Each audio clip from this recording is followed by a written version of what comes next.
नमस्कार, Jaya Indian recipe चॅनलमध्ये सर्वांचं खूप खूप स्वागत आहे। तर आज मी भरली वांगी बनवणार आहे। त्यासाठी इथे मी वांगी घेतलेली आहेत। तर सुरुवातीला काय करायचं आहे, आपल्याला ही वांगी आहेत ती चिरून घ्यायची आहे आणि ती चिरल्यानंतर वांगी काळी पडू नये म्हणून पाण्यामध्येच ठेवायची आहेत। तर त्यासाठी इथे मी एका डब्यामध्ये पाणी ओतलेलं आहे आणि त्याच्यामध्ये इथे मी 1 चमचा मीठ टाकलेलं आहे।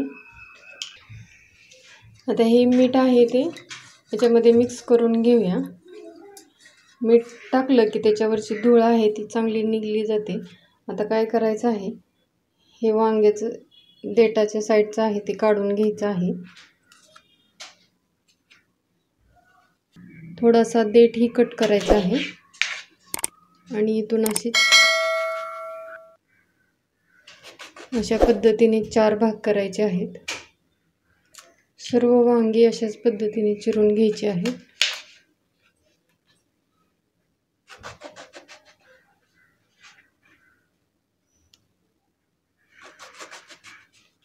पाण्यामध्ये टाकली तर काळी पडत नाही। सर्व वांगी मी अशा पद्धतीने कट करून ठेवलेली आहेत।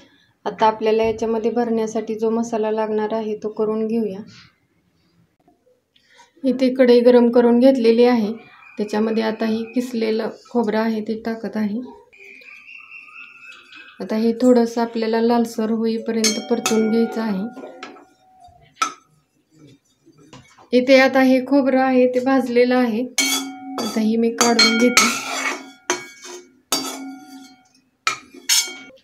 यानंतर आपल्याला शेंगदाणे भाजून घ्यायचे आहेत।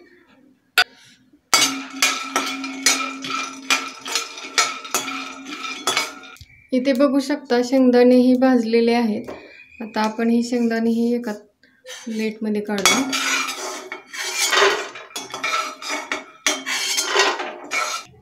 इथे आता खोबरं आणि शेंगदाणा आहे ते थंड झालेलं आहे। आता इथं मी एक मिक्सरचं भांडं घेतलेलं आहे आणि त्याच्यामध्ये हे शेंगदाणे आहे ते खोबरं आहे ते काढत आहे।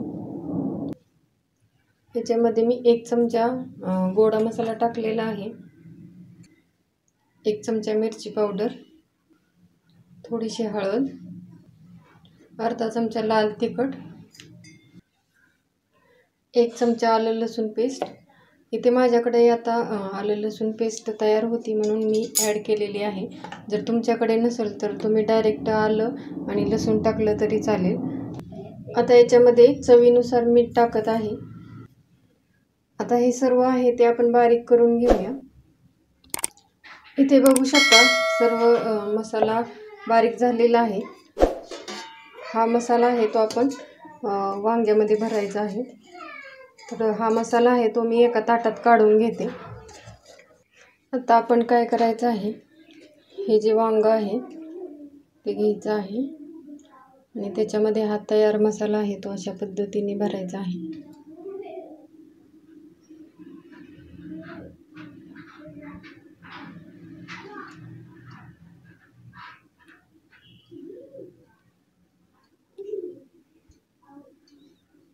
ते बघू शकता अशा पद्धतीने मसाला सर्व वांग्यामध्ये भरून घ्यायचा आहे।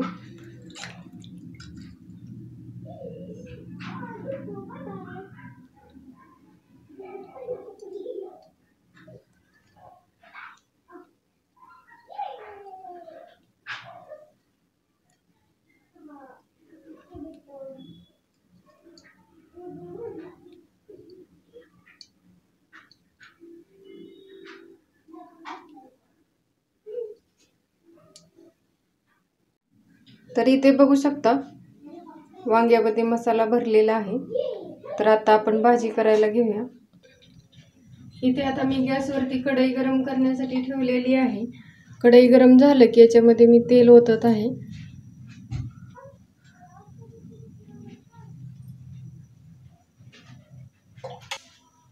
तेल गरम झालेलं आहे तर याच्यामध्ये मी पाव चमचा मोहरी टाकते। इथे बघू शकता मोहरी चांगली तडतडलेली आहे। आता याच्यामध्ये पाव चमचा जिरे टाकते। जिरे हे चांगले तडतडलेले आहेत। यानंतर इथे मी आता कढीपत्ता टाकत आहे। नंतर हा जो शिल्लक राहिलेला मसाला आहे तो आपण याच्यामध्ये टाकून थोडासा परतून घ्यायचा आहे। गॅसची फ्लेम आहे ती कमीच ठेवायची आहे, नाहीतर हा मसाला करपू शकतो। कमी गॅसवरतीच 2 मिनिट हा मसाला परतून घेऊया।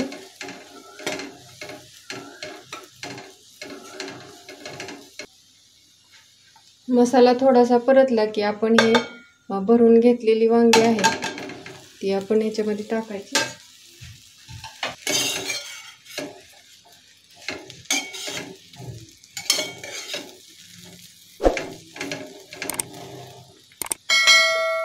आता आपण याच्यामध्ये पाणी ओतायचं आहे।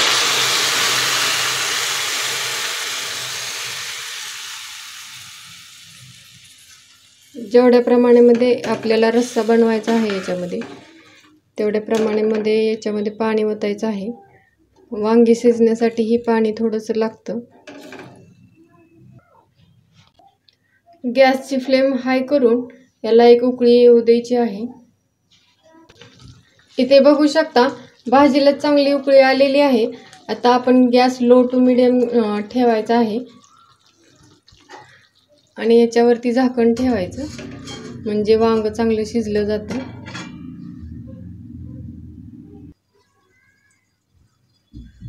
पाच मिनिट झालेले आहेत, तर याच्यावरचं झाकण काढू। आता आपण हे हलवून घेऊया। अशा पद्धतीने याच्या साइड चेंज करून घ्यायच्या आहे, म्हणजे सगळ्या बाजूने व्यवस्थित शिजलं जातं वांग।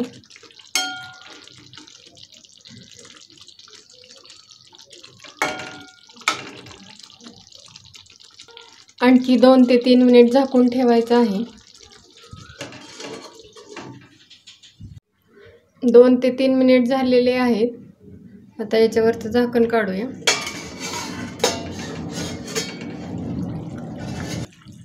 इथे बघू शकता मस्त असं आपलं मसालेदार वांग छान तयार झालेलं आहे।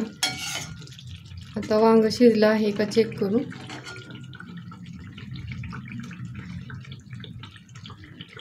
इथे बघू शकता वांग ही चांगलं शिजलेलं आहे। याच्यावरून आपण बारीक चिरलेली कोथिंबीर टाकायची आहे।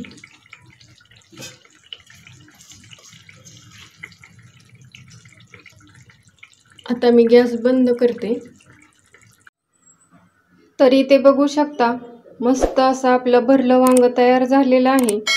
हे भरली वांगे आहे ते आपण भाकरी बरोबर खाऊ शकतो, चपाती बरोबर खाऊ शकतो, रोटी बरोबर खाऊ शकतो आणि भाताबरोबर ही खाऊ शकतो।